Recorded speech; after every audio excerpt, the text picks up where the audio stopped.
Over the past week or so, I have been amassing data to see how the top receivers in the 2026 NFL Draft stack up against each other. If you're interested in to see how I got the scores and the model I used, feel free to click the link in the description below. Makai is a smooth and controlled receiver. He's not overwhelmingly physical, but everything looks clean, from his releases, transitions, and ability to stay balanced through routes. Where Lemon really wins is separation, though. He consistently creates space with sharp cuts, pacing, and feel for leverage. He's not relying on pure speed, he understands how to get open, especially in the short and intermediate areas. He has a very polished skill set. The question is more about ceiling than floor. He's not an elite size speed athlete, so a lot of his projection depends on that route running translation against higher level competition and tighter coverage.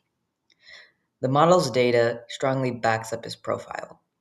He has an elite separation grade of 77, the best in the group. He has a high efficiency rating of 81.4 and a top tier overall production. Number 3 in final wide receiver score, 72.6, and number 1 adjusted, 79.9. However, he has a lower athletic ceiling with an athletic score of 51.4, one of the weakest in the group.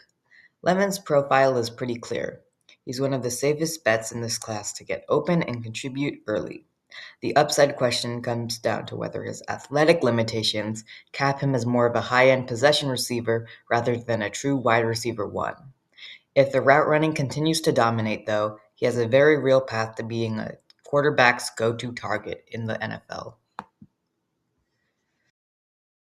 Now let's move on to my number 2 receiver in the class, Chris Brazzell. When you turn on Chris Brazzell's tape, his frame immediately stands out long, lean, and fluid. He moves effortlessly and plays bigger than his size, especially at the catch point. What makes him intriguing is his separation ability. He's not just a vertical threat. While he has the speed to win deep, there are real flashes of route nuance. He can vary tempo, set up defenders, and create space at the top of his routes.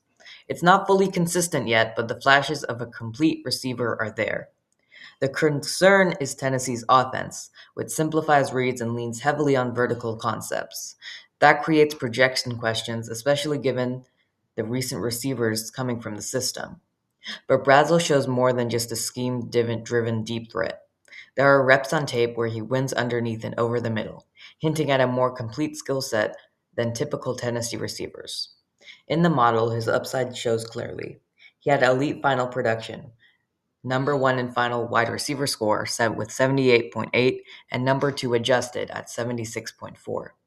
He has high-end athleticism, an 86 athletic score, which is the top among all the receivers in this class. He has a strong efficiency score with 90.3 and a solid separation score, 68.7. Not elite, but strong paired with his tools. The biggest swing factor with Brazel is projection. His role didn't demand a full route tree, but the efficiency plus athletic profile suggests real scalability. If the route detail becomes consistent, you're not just getting a vertical weapon, you're getting one of the highest upside receivers in this class.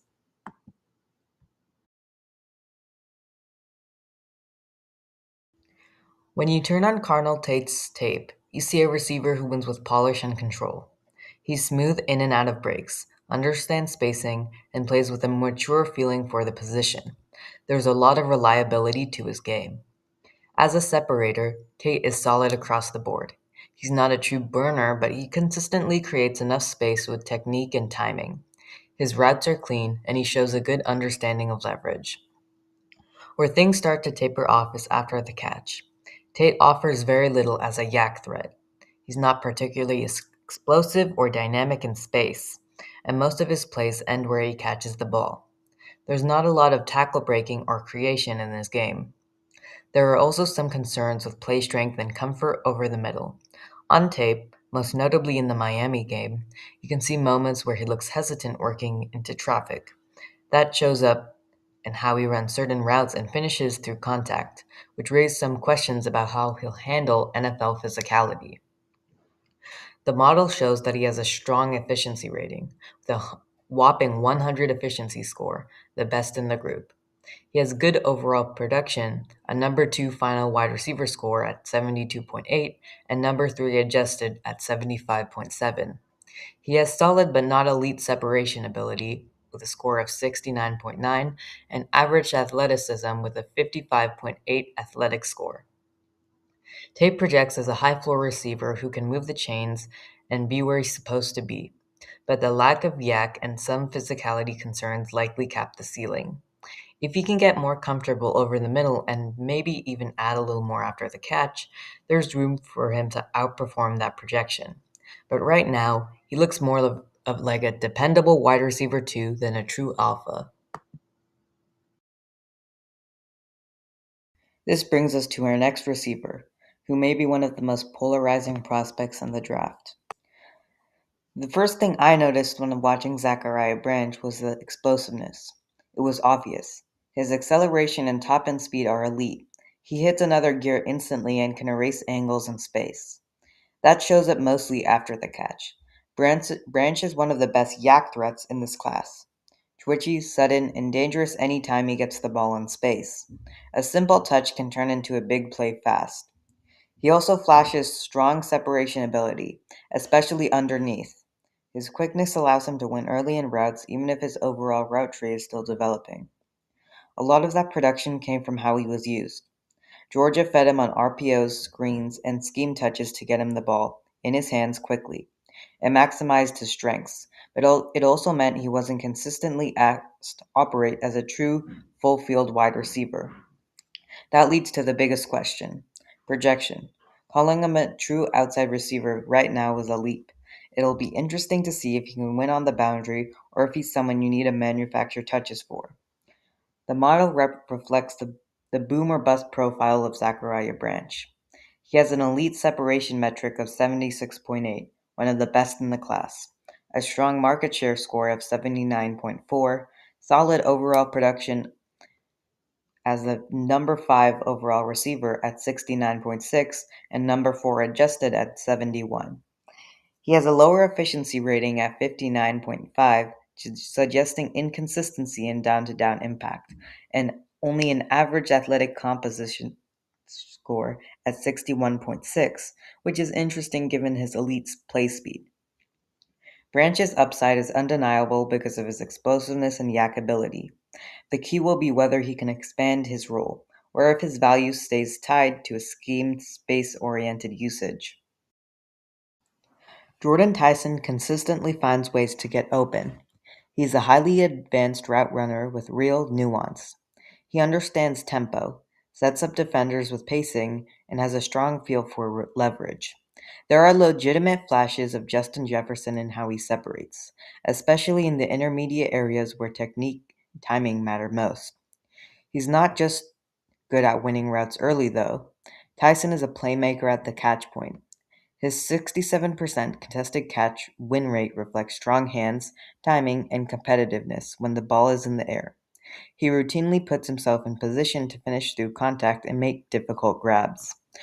However, the concerns show up in his physical profile and overall consistency.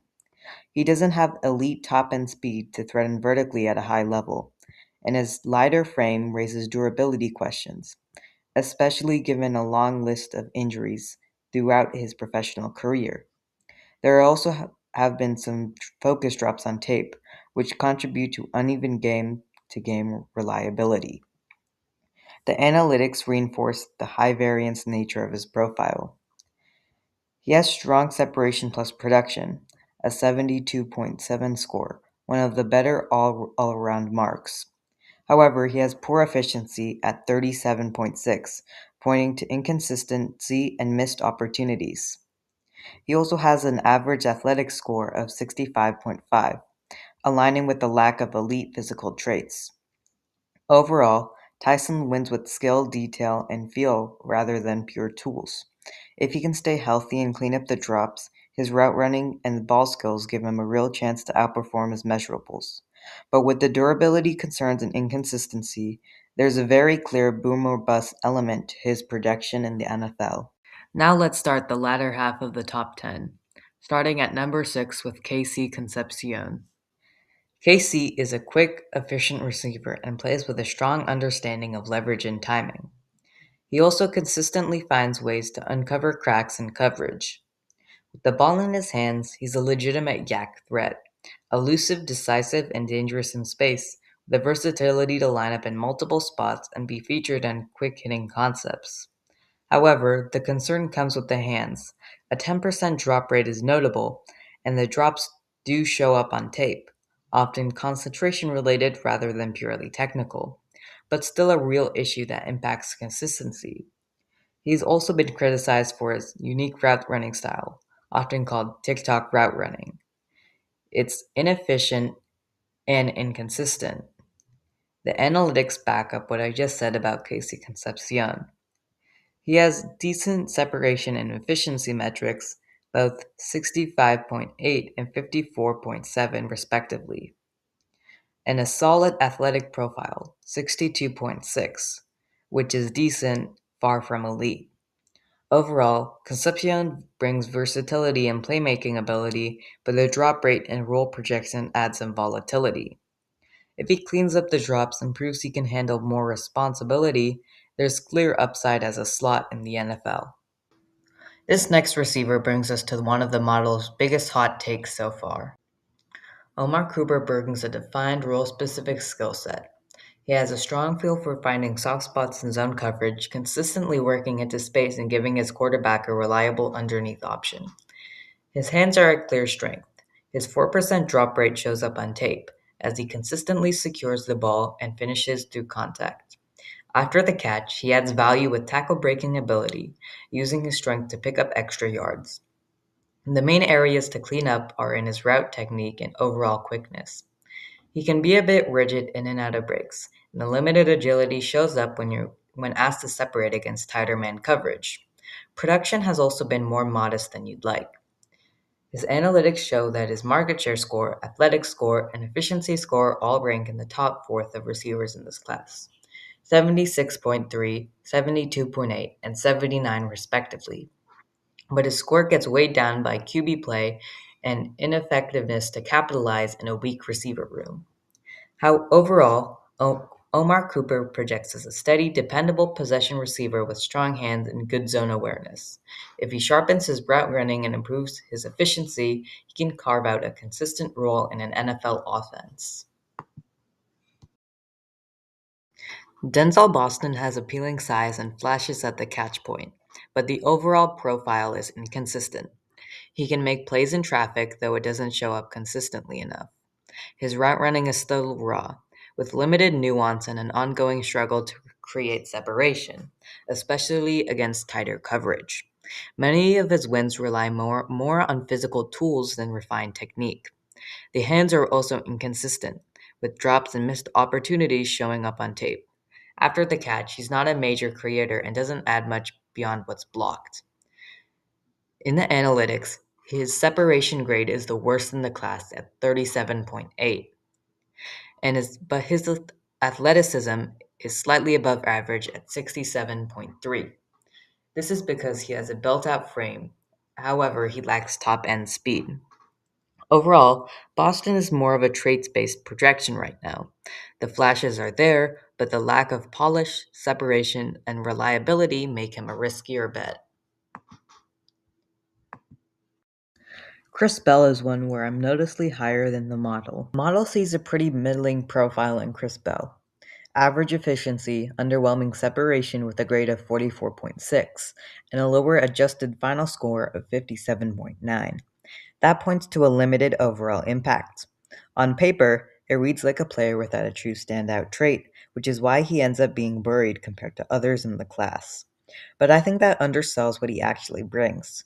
His weight plus speed combination gives him a unique role projection in an NFL offense. He's not just a possession guy, he's a build up mover who can become dangerous with the ball in his hands. He's a legit yak threat, with a play style that can take over stretches of a game. There are real flashes of Julio Jones type movement after the catch, long strides, physicality, and the ability to run through contact. At the catch point, he's effective enough. He may not be elite there, but he competes well and can win in traffic when needed, which complements his physical profile.